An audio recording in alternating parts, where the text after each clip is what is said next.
सुबह कल के दिन हमने सिर्फ एक वीडियो डिस्कस किया था वारी एनर्जीज पर, जहां पर हमने पॉइंट्स मेंशन किए थे जिससे कि मार्केट इस हफ्ते कैसा रहने वाला है। मार्केट रहेगा काफी ज्यादा कॉशियस, क्योंकि इस हफ्ते मार्केट में यूएसए से दो डिसीजन आने वाले हैं। पहला फेडरल रेट कट और दूसरा इंडिया यूएस ट्रेड डील। अब मार्केट इस पर कॉशियस क्यों रहेगा? क्योंकि इन दोनों पर कोई भी डिसीजन आता है तो इंडियन मार्केट के लिए पॉजिटिव रहेगा ना। तो भाई फिर क्यों कॉशियस? क्योंकि दूसरी तरफ व्लादिमीर पुतिन इंडिया विजिट पर है। ठीक है, तो अमेरिका ये भी देखेगा कि भैया इंडिया किस तरफ जाने वाला है। हम भैया इसके लिए, इंडिया के लिए अगर कुछ पॉजिटिव दे दे तो भैया ये तो पुतिन के पास भी है, तो ये हमारे पास रहेगा, पुतिन के पास रहेगा, ये कहां रहेगा? यहां पर ये वही 1950 वाला नॉन अलाइंड मूवमेंट की तरह ही काम करेगा इंडिया। इसी वजह से मार्केट आपका कॉशियस रहेगा। ये कल के वीडियो में हम लोगों ने डिस्कस किया था। सिर्फ इतना ही नहीं, आज से 3 हफ्ते पहले मैंने आप लोगों के साथ एक मार्केट का वीडियो लिया था, क्योंकि मैं महीने में सिर्फ और सिर्फ एक ही मार्केट का वीडियो आप लोगों के साथ डिस्कस करता हूं कि आने वाले 3 महीनों तक मार्केट की क्या कंडीशन होने वाली है। क्योंकि डेली बेसिस पर भैया आज मार्केट गिर गया, ऐसा हो जाएगा, वैसा हो जाएगा, बर्बाद हो जाएगा, इससे काम नहीं चलता है। इससे सिर्फ पैनिक ही क्रिएट होता है। तो बेटर ये है कि एक बार पूरा मार्केट को समझो कि आने वाले 3 महीने तक क्या पोजीशन हो सकती है मार्केट की, उसके बेस पर काम करो। ठीक है, तो अडानी पावर लिमिटेड पर अब आते हैं। अडानी पावर लिमिटेड की गिरावट रुक नहीं रही है। मार्केट की पूरी कंडीशन अभी मैंने आपको बता दी है, लेकिन एक पॉइंट और मिसिंग यहां पर है। वो क्या है कि मार्केट पिछले लगभग 1 महीने से ऑल टाइम हाईस के पास चक्कर लगा रहा है। ठीक है, जब भी मार्केट ऑल टाइम हाई पे हो और आपके पास कोई बहुत इंपॉर्टेंट डिसीजन आने वाला हो, 2 डिसीजन, और वहां पर कॉशियसनेस पड़े, तो ऐसे में मार्केट से दूर रहना बहुत जरूरी रहता है। ये मैसेज आज से लगभग 1 महीना पहले व्हाट्सएप, टेलीग्राम दोनों जगह मैंने आप लोगों के साथ शेयर किया था। आज भी अवेलेबल है, विद डेट चेकआउट कर सकते हो, आपको कोई दिक्कत नहीं है। ठीक है, अब अडानी पावर की रेंज वापस आ चुकी है, जो कि इसकी बेस लाइन है 145 से 138। आज 139 पर अडानी पावर गिरा है। यह बेस लाइन बहुत ज्यादा जरूरी है। इस बीच भी अडानी पावर पर इंपॉर्टेंट पॉजिटिव न्यूज आ रही है। फॉर एग्जांपल, अडानी ने थर्मल पावर डिमांड की सर्ज जो बढ़ रही है उस पर अब बिग बेट करनी शुरू कर दी है। पीपीए प्रोजेक्ट्स कंपनी अपने बढ़ाएगी। ऑल नेशनल डिमांड को बढ़ने की वजह से अब अडानी ग्रुप भी थर्मल पावर की तरफ और ज्यादा एग्रेसिवली काम करेगा। यह पॉजिटिव न्यूज है। अब आप कहोगे भैया पॉजिटिव न्यूज, इंपैक्ट क्यों कुछ नहीं पड़ रहा है? रिसेंटली आपके पास बांग्लादेश और राजस्थान से नेगेटिव न्यूज आई थी। अपार्ट फ्रॉम दैट कोई भी न्यूज आपके लिए छोटे टाइम का नेगेटिव या पॉजिटिव लेकर के आती है। चार्ट पैटर्न जैसे रिसेंटली अडानी पावर ने 145 से 174 तक के रिटर्न दिए, क्योंकि वहां पर कप एंड हैंडल था, तो वो एक शॉर्ट टर्म का आपका पॉजिटिविटी बना। लॉन्ग टर्म पॉजिटिविटी के लिए आपको लॉन्ग टर्म चार्ट चाहिए होता है और कंपनी की लॉन्ग टर्म ग्रोथ चाहिए होती है। वो कैसे? चिंता मत करो, अभी समझते हैं उसको। टेक्निकल पॉइंट ऑफ व्यू पे अडानी पावर न्यूट्रल है। 37.8 का आरएसआई, 36.8 का एमएफआई, और आपका एमएससीडी सिग्नल बेयरिश है 1.7 पर। यानी कि जो हम डिस्कस कर रहे थे तो दिनों से, लगभग 1 महीने से 1.5 महीने से, कि 138 से 145 इसका बेस लाइन है इनवर्स का पैटर्न का। इस लाइन पर आते ही आपके टेक्निकल बुलिश जोन के बहुत करीब आ चुके हैं। तो आने वाले कुछ सेशन इस ट्रेंड पर स्टॉक क्या करेगा? कंसोलिडेट करेगा। क्योंकि अभी भी हम एंट्री नहीं करेंगे, क्योंकि एंट्री हम तब तक नहीं करते हैं किसी भी चार्ट के अंदर जब तक वो चार्ट का फॉर्मेशन 80% कंप्लीट ना हो जाए। पिछले 4 वीडियो से आप ये पॉइंट सुन रहे होंगे, 80% चार्ट का फॉर्मेशन बहुत ज्यादा जरूरी रहता है। बट इतना ही नहीं, एक पॉइंट यहां पर और देखना, हमें कंपनी का ग्रोथ चाहिए। इस पॉइंट को मैं आपके साथ पिछले वीडियो में डिस्कस कर चुका हूं। कंपनी का दिसंबर क्वार्टर में ग्रोथ 0.88% के ऊपर आना बहुत ज्यादा जरूरी है। हमें मालूम है कि कंपनी ना दिसंबर क्वार्टर इन कंपैरिजन विद सितंबर अच्छा देती है। ठीक है, कंपनी ने सितंबर 2025 में एक ड्रॉप लगाया 13,457 करोड़ का।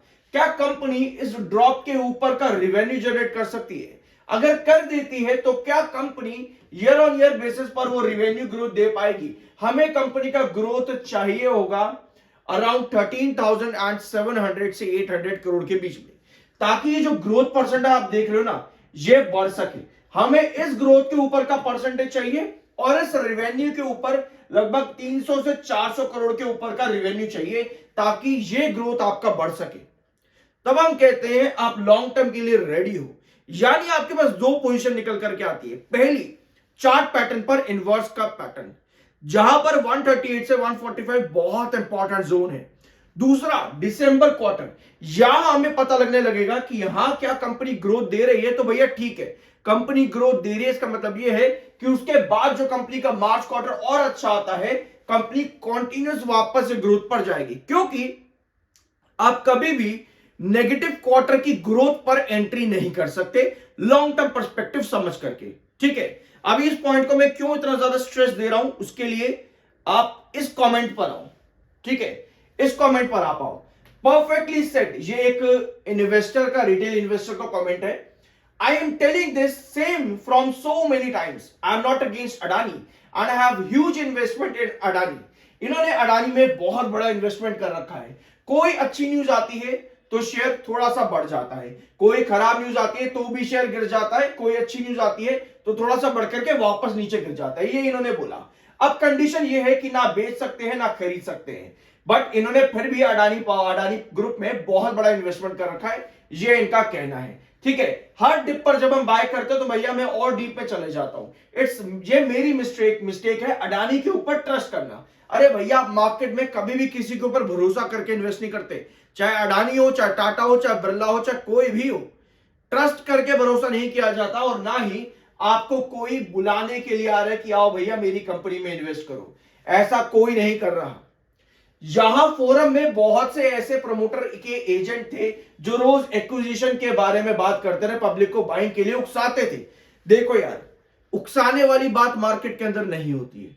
इन्हीं पॉइंट्स को, ये बहुत इंपॉर्टेंट कमेंट है किसी एक व्यूअर के लिए समझना और सीखना। ये उकसाने वाली बातें, प्रमोटर के एजेंट, अडानी का भरोसा, ये वो चीजें, भैया क्या कर रहे हो?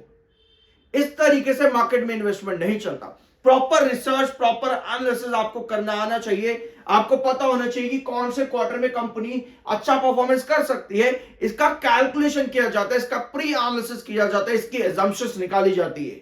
क्योंकि 80% ही आप मार्केट में एक्यूरेट हो सकते हो, 20% एक्यूरेट नहीं हो सकते। बट दैट डजंट मीन कि 80% आप किसी के ऊपर भरोसा करके कि भैया अडानी के ऊपर ट्रस्ट है, इसके ट्रस्ट के ऊपर, अडानी के ट्रस्ट के ऊपर मैंने इन्वेस्ट किया था और मुझे कुछ नहीं मिला, गिरावट लगातार हो रही है, इस तरह से आप मार्केट में कभी एंट्री नहीं करते हो। ठीक है, आई गेस ये पॉइंट समझ में आ चुका होगा कि मैं क्या बताना चाह रहा हूं। अब आओ आपके आखिरी पॉइंट पर, जो कि है कंपनी का ईपीएस ग्रोथ। कंपनी ने रिसेंटली अपना कप एंड हैंडल कंप्लीट करा। सितंबर क्वार्टर कंपनी का फीका पड़ा, और अगर आप देखोगे पिछले 3 क्वार्टर में, पिछले 4 क्वार्टर में बल्कि सितंबर क्वार्टर सबसे वीक परफॉर्मेंस कंपनी का रहा। यानी कि ईपीएस कंपनी का गिरा, और सिर्फ ईपीएस ही नहीं, आपको यहां पर नजर भी आ रहा है कि कंपनी का ग्रोथ परसेंटेज भी ड्रॉप हुआ, but quarter on quarter basis पर यह ग्रोथ परसेंटेज इंक्रीज हुआ है। पिछले 2 क्वार्टर कंपनी ने खराब दिया है ग्रोथ परसेंटेज। हमें दिसंबर क्वार्टर से उम्मीद है ताकि आपका ये ईपीएस भी बढ़ सके, क्योंकि higher the EPS lower will be the PE and PB growth. यानी सिर्फ एक चीज, आपका ग्रोथ परसेंटेज आपको वापस से रिकवरी की तरफ लेकर के जा सकता है।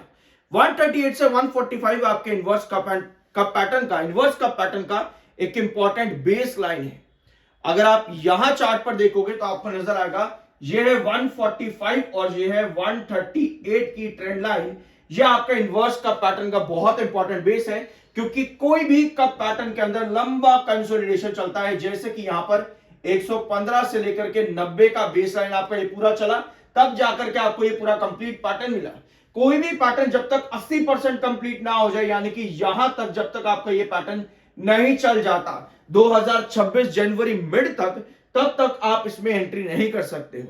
ठीक है, आप एंट्री सिर्फ तभी करोगे जब जनवरी मिड तक आपका ये पैटर्न यहां तक कंप्लीट हो जाए। क्योंकि दूसरी कंडीशन पर आप देख सकते हो, दूसरी कंडीशन पर चार्ट आपके फेल कैसे होते हैं, जब आपके रिस्ट्रिक्शन गिरने लग जाए।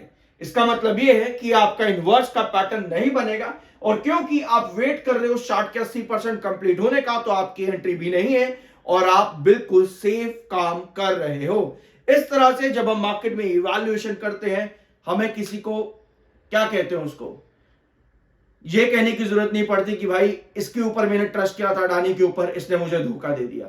अडानी आपको आकर के कहेगा नहीं कि भाई मैं तेरे को धोखा देने वाला हूं।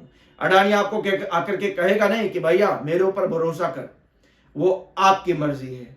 तभी कहते हैं सही रिसर्च और एनालिसिस बहुत ज्यादा जरूरी होता है। इन सभी पॉइंट्स को आप धीरे धीरे करके इंप्लीमेंट करने की कोशिश करना। अलग अलग कंपनीज पर काफी चीजें सीखने को आपको मिलेंगी। खुद से जब तक हम अपने डिसीजंस नहीं लेंगे, कोई फायदा नहीं है मार्केट में इन्वेस्ट करने का। आई गेस ये पॉइंट आपको समझ में आ चुका होगा। I am NISM 7 certified. मिलते हैं अगले वीडियो में।